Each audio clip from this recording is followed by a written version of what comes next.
Welcome students. तो स्वागत है सभी का आज की क्लास में। आज हम करेंगे एक्सरसाइज 11.1 का क्वेश्चन नंबर 4। और क्वेश्चन नंबर 4 की स्टेटमेंट क्या है हमारे पास? A chord of a circle of radius 10 centimetre subtends a right angle at the center, so find the area of corresponding minor segment and major sector। तो क्या given है हम एक सर्कल गिवन है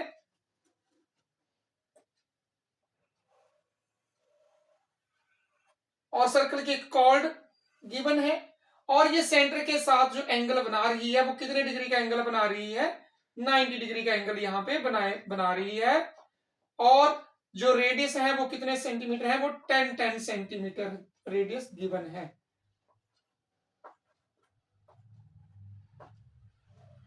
तो हमें इसका एरिया फाइंड करना है। यहाँ पे सिंपल एक रफ डायग्राम बनाई है तो उससे हम एरिया ऑफ माइनर सेगमेंट निकालेंगे। और हमें फॉर्मूले से पता है कि इस माइनर सेगमेंट का अगर एरिया निकालना है तो उसके लिए हमें एरिया ऑफ सेक्टर निकालना पड़ेगा और एरिया ऑफ ट्रायंगल भी निकालना पड़ेगा और दोनों को आपस में माइनस करना पड़ेगा।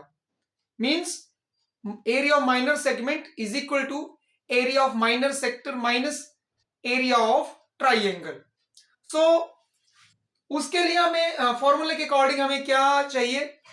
आर की वैल्यू चाहिए हमें और थीटा की वैल्यू चाहिए और पाई की वैल्यू अगर क्वेश्चन में 3.14 है तो वही यूज करनी है, अदरवाइज आप 22/7 यूज कर सकते हैं। तो यहां पे देखिए इन दिस क्वेश्चन हम पहले फर्स्ट पार्ट सॉल्व करेंगे तो उसके लिए हम लिखेंगे here r is 10 centimetre and theta is 90 degree. Theta mean जो यहां पे एंगल बना है। So area of minor segment, area minor segment का फॉर्मूला क्या है हमारे पास?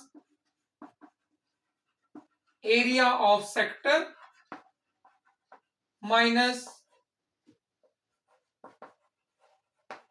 Area of triangle. अब एरिया ऑफ सेक्टर का फॉर्मूला क्या होता है? Theta upon 360 pi r square. और एरिया ऑफ ट्राइंगल का मैंने कॉमन फॉर्मूला बताया था आपको सभी को प्रीवियस क्लास में, r square sine theta by 2 cos theta by 2। But यहां पे हमारे पास जो थीटा वो 90 डिग्री है तो हम यहां पे half into base into height भी यूज कर सकते हैं, क्योंकि जो इसके रेडियस गिवन है वो एक रेडियस बेस हो जाएगा और एक वहां पे हाइट हो जाएगा। तो यहां पे हम half into base into height भी लगा सकते हैं। क्यों लगा सकते हैं? क्योंकि यहाँ पे एंगल जो है वो सीधा 90 डिग्री दे रखा है इस क्वेश्चन में। तो यहां पे हम यूज कर सकते हैं half into base into height. तो थीटा की वैल्यू कितनी है हमारे पास? 90 अपॉन 360। पाई की वैल्यू हमें बोला गया 3.14 यूज करनी है। और आर स्क्वायर, आर कितना है हमारा 10, तो 10 इंटू 10 हो जाएगा। आर स्क्वायर का मतलब है कि 10 जो भी रेडियस का है उसको 2 बार मल्टीप्लाई करना है। माइनस हाफ इंटू बेस, तो एक रेडियस बेस हो जाएगा और एक रेडियस जो है यहाँ पे हाइट हो जाएगा। मैं फिर रिपीट करना चाहूंगा, half into base into height direct हम कैसे लगा पा रहे हैं?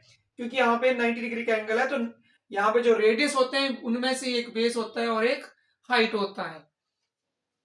तो यहाँ पे सबसे पहले तो ये 2 5 जा 10 और यहाँ पे 0 से 0 कैंसिल आउट, 9 1 जा 9 और 9 4 जा 36। और उसके बाद क्या आएगा हमारे पास? 3.14 मल्टीप्लाई 10 इंटू 10, तो ये बनेगा 314 0.00 अपॉन 4 माइनस 10 5 जा 50। 100, 10 इंटू 10 100 हो जाएगा। जब मल्टीप्लाई करेंगे तो डेसिमल यहां पे आ जाएगा। अब हम करेंगे 4 से इसको डिवाइड। 314 को अगर हम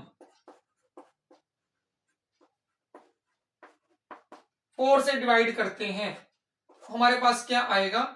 7 4 जा 28 31 है यहाँ पे, 7 4 जा 28, 28 और 3 31 होते हैं, तो 3 आगे 4 के साथ 34 बन जाएगा, तो 8 4 जा 32, फिर 2 बच जाएगा, पॉइंट लगेगा, और 21 के कितना आएगा हमारे पास, 5 4 जा 20। तो हम यहाँ पे 78.5 माइनस 50 कर देंगे, और वो कितना आएगा हमारे पास, 28.5 सेंटीमीटर स्क्वायर।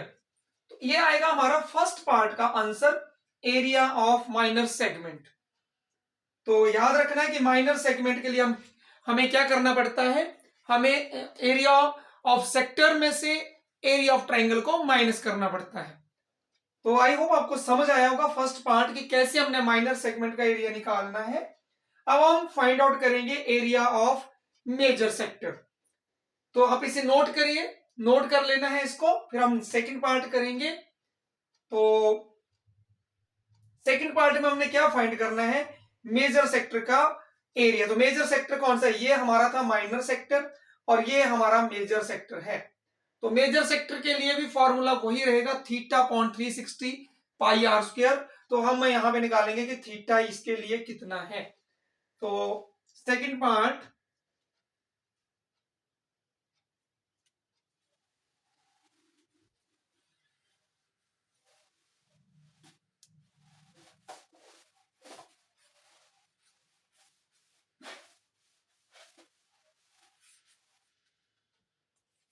सेकंड पार्ट करेंगे हम, और यहां पे सेकंड पार्ट में क्या करेंगे, थीटा हमारे पास 90 है, तो यहां पे ये थीटा था हमारा, थीटा था हमारा माइनर सेक्टर के लिए। मेजर सेक्टर के लिए, तो फॉर मेजर सेक्टर आप लिख सकते हैं, फॉर मेजर सेक्टर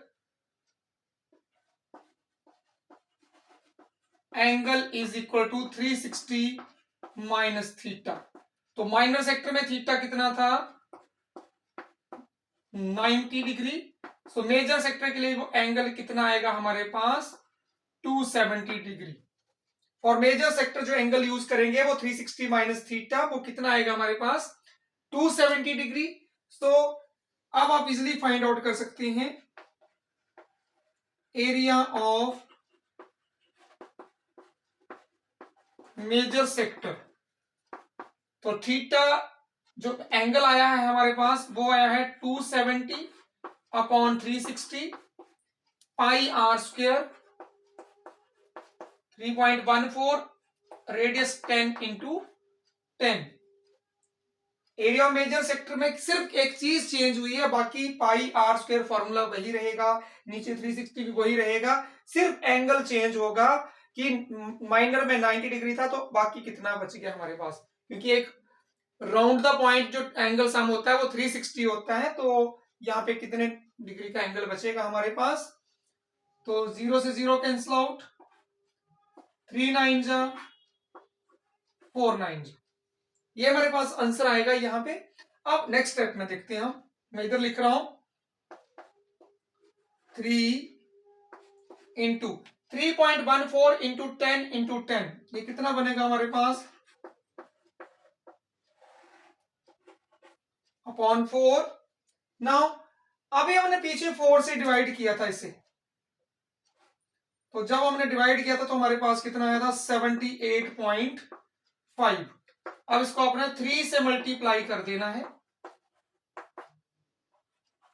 3 5 जा 15 पॉइंट 1 कैरी, 3 8 जा 24 और 1 25, 2 कैरी, 3 7 जा 21 और 2 23। तो ये हमारे पास एरिया आ जाएगा मेजर सेक्टर का। क्या किया हमने, सिर्फ एंगल ही चेंज हुआ है यहां पे, और कैलकुलेशन को हमने कितने इजीली कर लिया, क्योंकि माइनर सेक्टर में भी 3.14 इंटू 10 इंटू 10 आया था, तो डायरेक्ट मल्टीप्लाई करके लिखा, और वहां पे भी हमने 4 से डिवाइड किया था उसे, तो हमें बार बार डिवीजन करने की जरूरत नहीं पड़ी, फटाफट हमने आंसर लिख दिया और बाद में 3 से मल्टीप्लाई कर दिया। क्योंकि ये जो चैप्टर है ये चैप्टर और नेक्स्ट वीडियो आएगा तो इनमें कैलकुलेशन बहुत ज्यादा है, तो आपने देखना है कि हम कैलकुलेशन को कैसे रिड्यूस कर सकते हैं अगर क्वेश्चन पार्ट्स में है या सब पार्ट्स हैं क्वेश्चन में। तो इस तरह से हमने क्वेश्चन 4 को सॉल्व करना है। माइनर सेगमेंट का एरिया फाइंड करना है और मेजर सेक्टर का एरिया फाइंड करना है। बहुत इजी है, बस आपने फॉर्मूला जो है वो करेक्टली यूज करना है क्वेश्चन को सॉल्व करते वक्त। फॉर्मूला आपका करेक्ट होना चाहिए और कैलकुलेशन में भी कोई गलती नहीं होनी चाहिए। मल्टीप्लिकेशन और डिवीजन जो है वो आपका प्रॉपर होना चाहिए। तो आई होप आपको अच्छे से समझ आया होगा कि कैसे इस क्वेश्चन को सॉल्व करना है हमने, और कंसेप्ट को समझना है। मेन कंसेप्ट है, कंसेप्ट को समझना है कि अगर इस तरह का कोई क्वेश्चन आता है तो हम उसे कैसे सॉल्व करेंगे। तो सभी ने नोट करना है, प्रैक्टिस करना है, कंसेप्ट को समझना है। तो आज की क्लास में इतना ही। Thank you, bye bye.